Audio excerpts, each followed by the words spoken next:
Nunez, and I'm with Worthy Pursuits. I'm a mom of 6 little ones. I have a boy who is 8, and then I had 4 girls. They are 7, 5, almost 4, and just turned 2. And I have a 3-month-old little boy who is our bookend. I wanted to take a minute to talk about some of the things I use for child training with my kids. I get asked about it a lot. We are so blessed just in general. Our children are really sweet kids and we just love them wholeheartedly. Of course, they all have different personalities. One of our children is right now going through a phase of a heart that just really wants to disobey, and we're doing a lot of training with that child and just talking to them and working through that. But I wanted to talk a little bit about some of the things that I just do in general with my kids. So number one most important thing that I think I had to learn to do is just preparing my children for situations.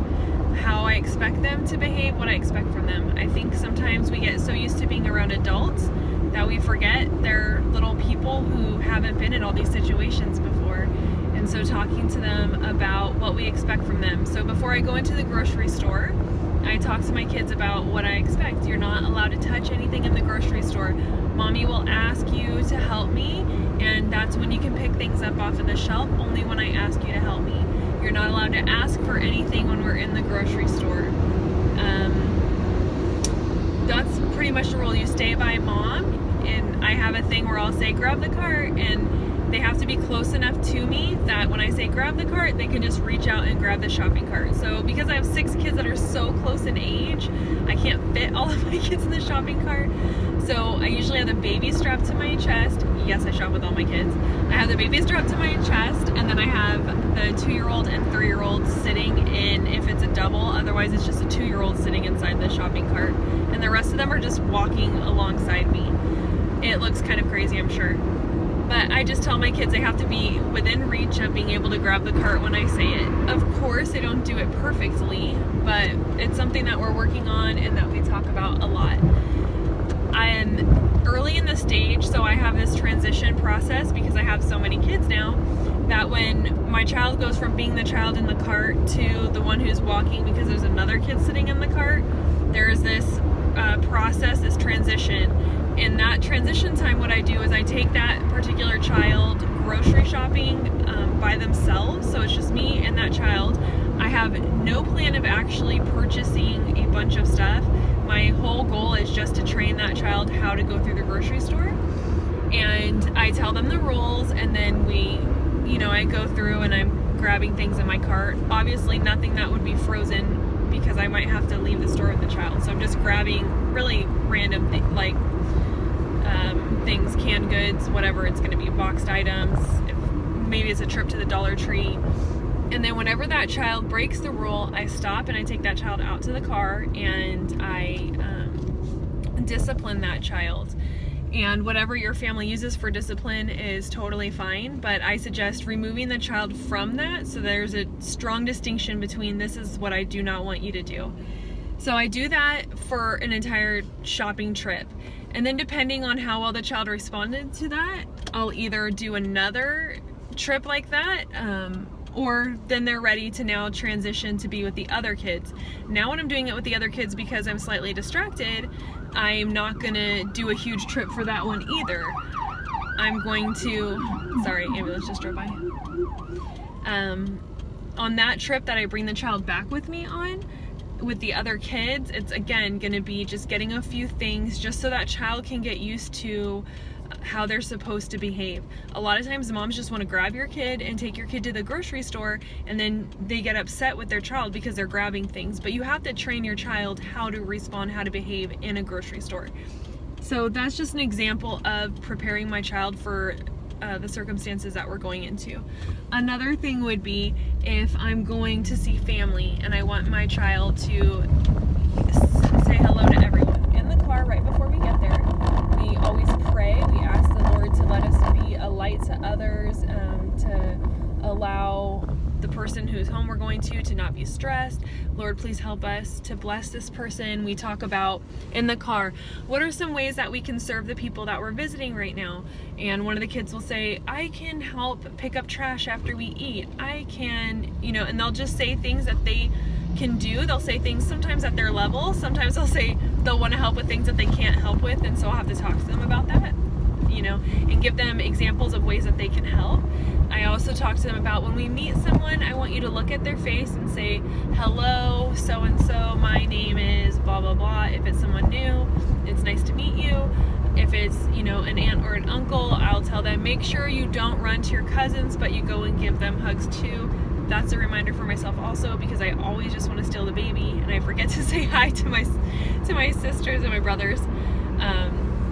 So we talk about those things before we even go into somebody's home to meet them or to see them.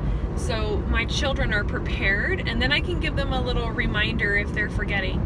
Hey, did you say hi to so-and-so? Did you introduce yourself? Make sure you looked in their eyes. Say thank you.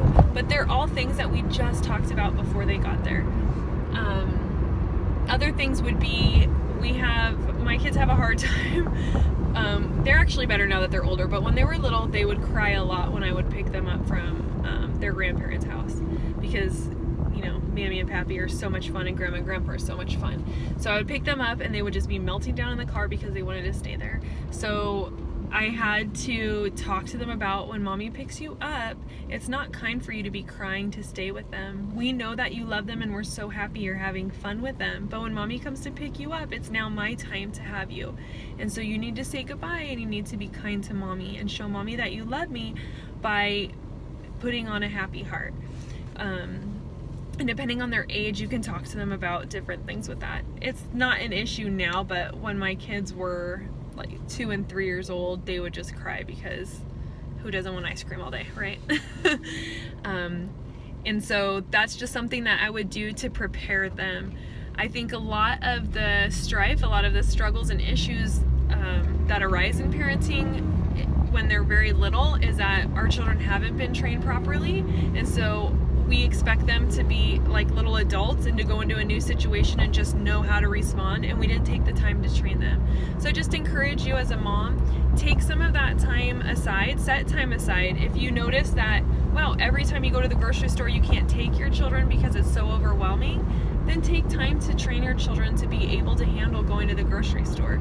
I could take all 6 kids to Costco, and I'm at Costco for close to an hour and a half, if not 2 hours, and by God's grace, now they've been trained well enough that they're able to handle that, and they know what is expected of them, and they respond to those expectations. Another thing that we do in the car is, obviously we prepare before we go somewhere, but we have little songs that help us to remember things. So we have one from Philippians 2. Don't be selfish, don't try to impress. Think of others as the best.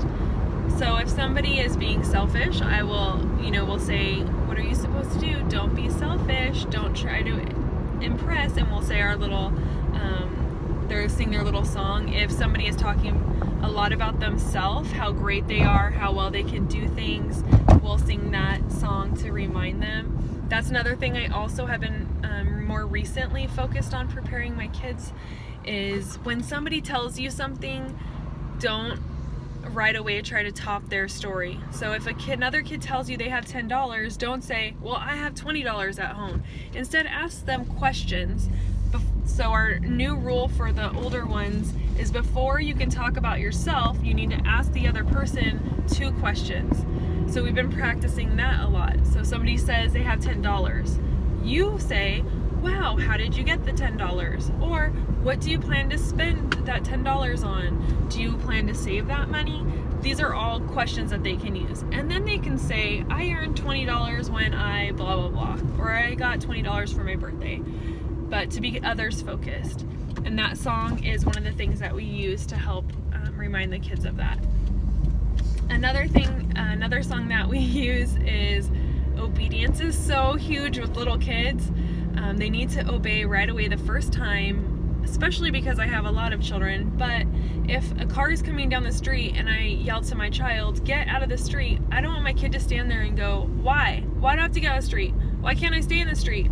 Why do I, whatever it is. Or I've had a circumstance where a child was hurt and I told another child to go, run and grab me, my cell phone, and blah, blah, blah. And they just go and do it. I don't want them to sit there and be like, Mom, why do you need your cell phone? What's going on? What happened? They need to learn and obey right away the very first time. So we have a song that we sing, and it goes, well, I'll show you the hand motions because I can pull over in my neighborhood. So it goes, obedience means doing what you're told to do all the way through the very first time without being reminded with a happy heart.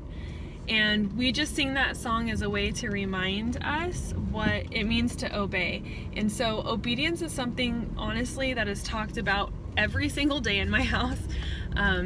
They all struggle to obey sometimes, but for the most part, they do a really good job being obedient the first time. And when they are obedient the first time, I don't just talk to them about the things that they need to do, but there's a lot of praise and affirmation when they do it. So last night I asked my son, hey, can you help me pair up these socks while we were watching the election? And he just started to do it. So I made sure to tell him, I really appreciate that right away. You just started doing the socks. You didn't ask questions about it. You didn't complain about it. And you were a huge help to me. Thank you so much for being a huge help. And I say that to the kids with all kinds of things. If I notice they throw their things away after they eat without me reminding them. Thank you so much for cleaning up your area. I think it's easy to feel like, well, those are all things that they should be doing no matter what, and then we're not thankful. But don't we love to be appreciated by our husbands for taking care of our kids or for, doing other things? And of course, that's our job. We're supposed to take care of kids. We're moms. But it feels really good when our husbands affirm us in that. And in the same way, just because it's something that we expect from our children, we can still praise them for that. When we leave the grocery store, I tell my kids all the time, you guys did such a great job. Thank you for being so obedient and sweet. So almost all the time people will comment on how many kids I have. One time we counted 15 people at Costco in one trip, said something to us. And I'll tell them, all those people noticed how obedient you were being. I really appreciate that. I love you even when you're not obedient, even if you don't obey, but it does make it easier for mommy when you do. And so just being appreciative and thankful, I think, makes a huge difference. So I just pulled up in my house. Those were just a few things on my mind about child training that I wanted to share. And hopefully at some point I'll be able to make some more videos. Have a great day, and thank you for watching me on YouTube.